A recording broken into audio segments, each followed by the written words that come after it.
Mfethu izolo ngihlangane nenye message engeke ngiyichaze kabanzi. But ngiyithole ku-TikTok, powerful message mfethu, very moving. Ingimuvile nje nami ngicambalele ngiyilalele. I was shaken mfethu yabo. Iyabeka la isister.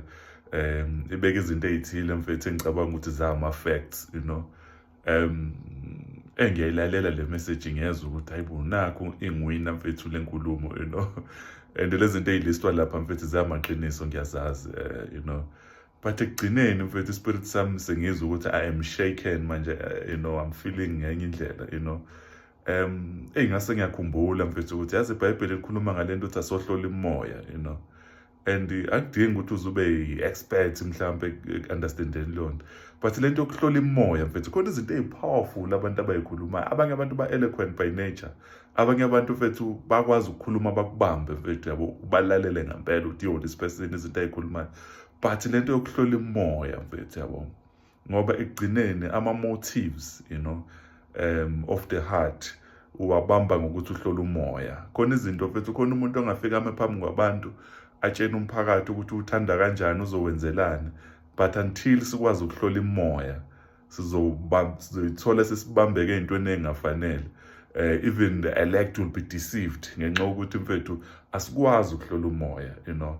Kulesi sikhathi siphila kuzo where we consuming a lot of content, engicabanga ukuthi kuyi-challenge kuthina njengabazalwane ukuthi asike sihlole imoya bafethu.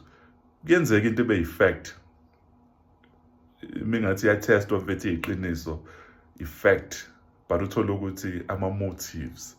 Ingakho-ke abantu abafundile baye bathi khona umehluko between a fact and a truth, you know. Angeke ngichazeke ngoba phela ngikho kwi-level yabo. But i-powerful lonto mfethu ukuthi asihloleni imimoya bafethu, angazi ngayichaza kanjani lonto, you know.